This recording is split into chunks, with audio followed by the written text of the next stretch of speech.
भोला काम से वापस आ रहा था। आज उसने पूरे 200 रुपए की मजदूरी की थी और अब वो अपनी बीवी राधिका और बेटे रोशन के लिए बाजार जाकर कुछ अच्छा खाने के लिए लेकर जाने वाला था। भोला बहुत ही खुश था कि पूरे 5 दिन बाद अब उसकी पत्नी और बेटा कुछ अच्छा खाएंगे।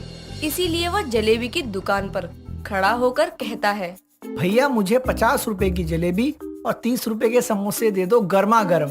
अब जलेबी वाला भोला को गर्म समोसे और जलेबी पैक करके दे देता है।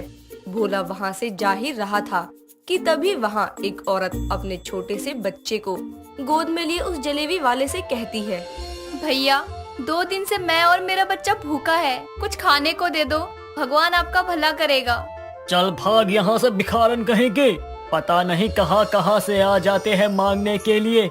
भैया मैं सच कह रही हूँ, मेरा बच्चा भूखा है, कुछ दे दो खाने को, इस गरीब माँ की आपको दुआ लगेगी। चल निकल जा यहाँ से, मुझे नहीं चाहिए कोई भिखारन विखारन की दुआ, समझी क्या, निकल।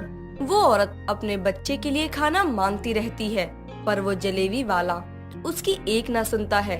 भोला से ये सब देखा नहीं गया और वो उस औरत के पास जाकर बोलता है, बहन तुम इतनी रात में अपने इस बच्चे को लेकर कहाँ घूम रही हो और तुम्हारे घर वाले कहाँ हैं सब?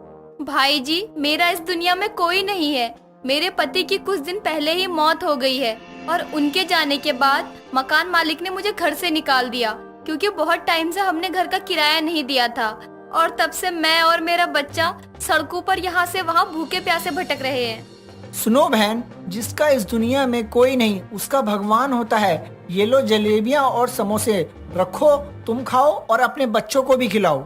और हाँ, ये कुछ पैसे रख लो, इससे कुछ अच्छे कपड़े खरीद लेना और हाँ कोई अच्छा सा काम देख लो। इस टाइम रात को घूमना अपने लिए और बच्चे के लिए ठीक नहीं है। भाई जी मुझे लगता था कि भगवान नहीं है, आपको देखकर लगता है कि भगवान है, तभी आपको मेरी मदद के लिए भेज दिया है। अरे ऐसा कुछ नहीं है बहन। मैं आपका यह एहसान कभी नहीं भूल सकती, भगवान आपकी सभी मनोकामनाएं पूरी करे। और हाँ, आप कहीं अच्छी जगह बैठकर खाना खा लो और अपने बच्चे का ध्यान रखो।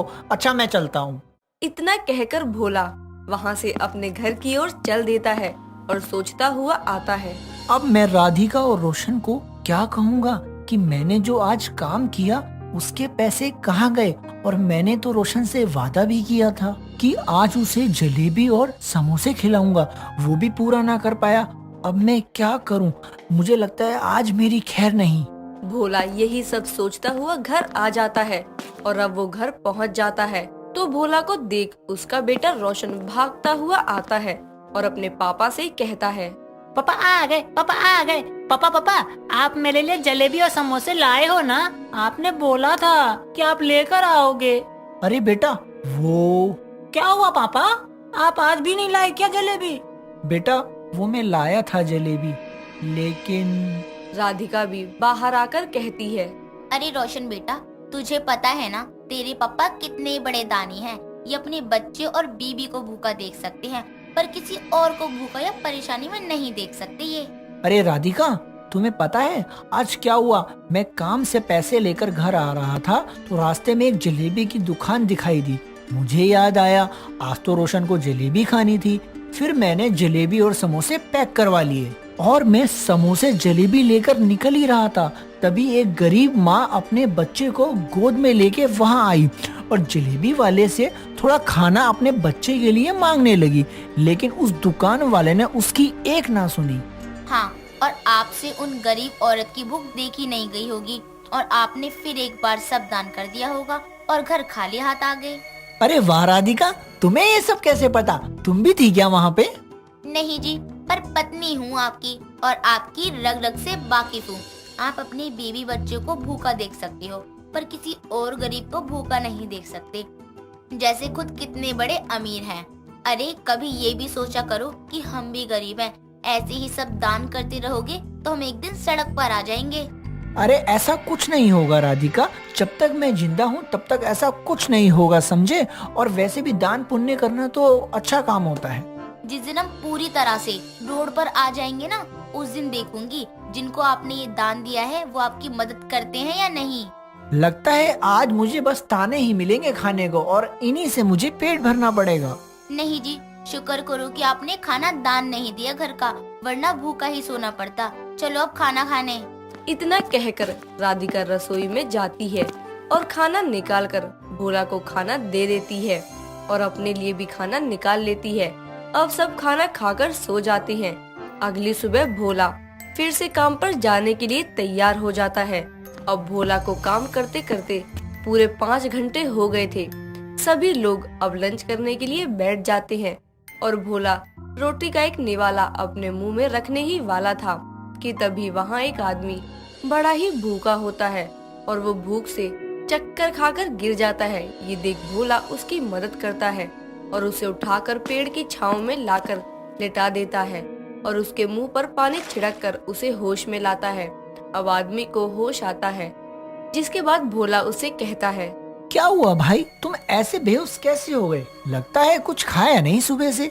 भाई मैंने कल रात से कुछ भी नहीं खाया। ऐसा क्यों? मेरा एक छोटा भाई शहर में पढ़ रहा है, तो उसे पैसों की जरूरत थी, इसलिए मैंने सारे पैसे उसे दे दिए ताकि उसकी पढ़ाई ना रुके।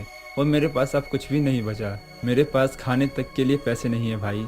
तुम परेशान मत हो भाई, ये लो मेरा खाना और खा लो पेट भर के। भाई फिर आप क्या खाएंगे? अरे मैंने तो खाना कब का खा लिया था, ये बच गया था। शायद इन रोटियों पे आपका ही नाम लिखा था।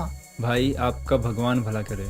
इतना कहकर वो आदमी खाना खाने लगता है और भोला उसको देखकर खुश होता है। सारा खाना दान करने के बाद भोला को बहुत अच्छा लगता है।